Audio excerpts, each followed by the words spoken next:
Hari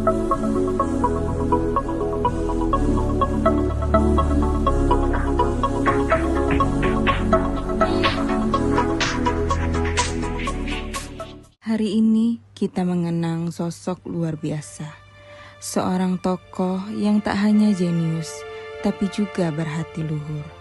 Namanya Baharudin Yusuf Habibie, atau yang biasa kita kenal dengan B.J. Habibie. Beliau lahir di Parepare tahun 1936. Setelah ayahnya wafat, ibunya terus mendorong Habibie untuk belajar tinggi. Hingga akhirnya ia berangkat ke Jerman dan menjadi ahli pesawat terbang. Di sanalah kecintaan Habibie pada dunia teknologi tumbuh pesat. Ia belajar keras, menyelesaikan studi dengan cemerlang, dan meraih gelar doktor teknik penerbangan di usia yang sangat muda. Bapak B.J. Habibie mengajarkan kita bahwa berkompeten untuk terus belajar, berprestasi, berprofesional di kehidupan sehari-hari.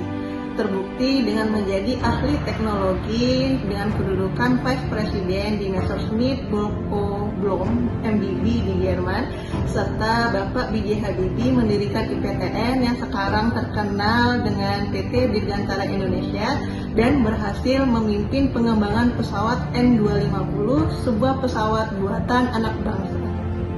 Kita mungkin sering dengar Habibie dijuluki Mr. Crack karena kepintarannya memecahkan masalah retakan pesawat.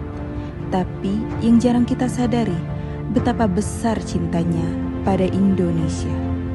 Di puncak karir internasionalnya, Habibie justru memilih pulang ke tanah air. Ia tidak ingin hanya menjadi penonton kemajuan negara lain.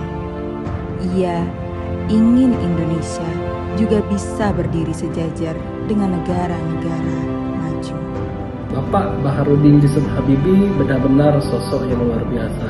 Bagaimana tidak, di tengah karirnya yang bisa bersaing di kancah internasional, beliau lebih memilih mendedikasikan hidupnya untuk kepentingan bangsa Indonesia.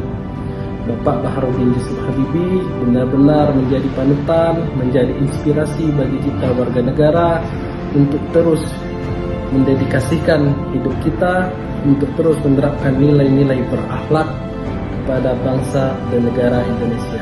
Disinilah ia mengabdi sebagai menteri, lalu wakil presiden, dan akhirnya presiden ketiga Republik Indonesia. Tapi lebih dari jabatan-jabatan itu, Habibie adalah contoh nyata ASN yang berakhlak. Ia juga bekerja dengan ketulusan, bukan hanya dengan kecerdasan. Selalu fokus pada pelayanan, bertanggung jawab atas keputusan yang diambil, dan terus belajar serta berinovasi tanpa henti. Adaptif, mampu berinovasi dan menyesuaikan diri. Fakta dari Bapak B.J. Habibie yaitu menavigasi Indonesia dari era otoriter ke demokratis dalam waktu yang singkat.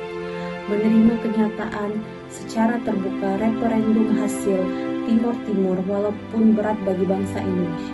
Kolaboratif, memiliki mampu bekerja sama dan membangun sinergi.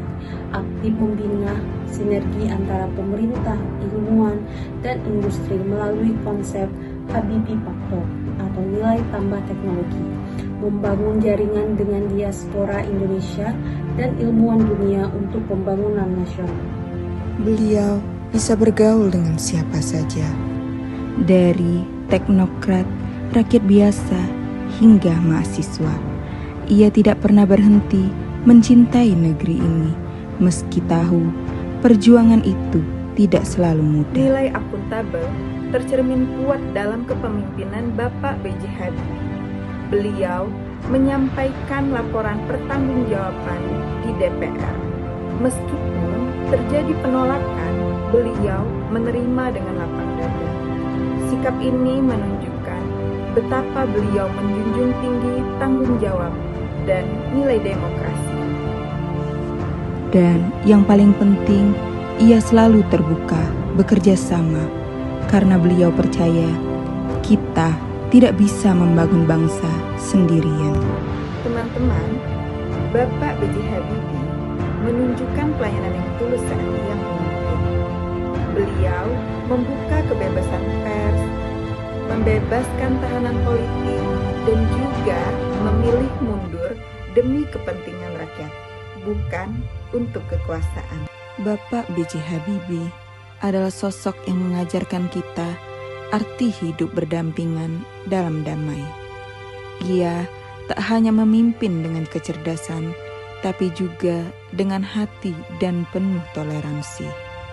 Di tengah keberagaman bangsa, beliau hadir sebagai jembatan, membuka ruang dialog, mendengarkan semua suara. Bapak B.J. Habibie merupakan sosok yang harmonis. Ini ditunjukkan dengan sikap beliau yang toleran terhadap perbedaan, selalu aktif mengupayakan dialog antar suku, agama, dan budaya dalam menyelesaikan permasalahan atau konflik-konflik yang terjadi di negara Republik Indonesia. Beliau tidak mengutamakan kepentingan pribadi, kelompok atau golongannya sendiri.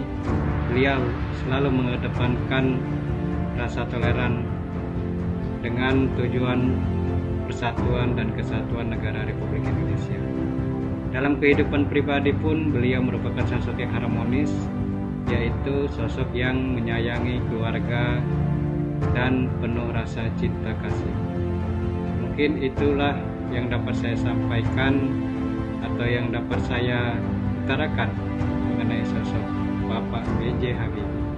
Dari Habibie, kita belajar arti pengabdian, bahwa ASN bukan sekedar bekerja di kantor, tapi bagaimana kita memberikan yang terbaik dengan ilmu, ketulusan, dan nilai-nilai berakhlak.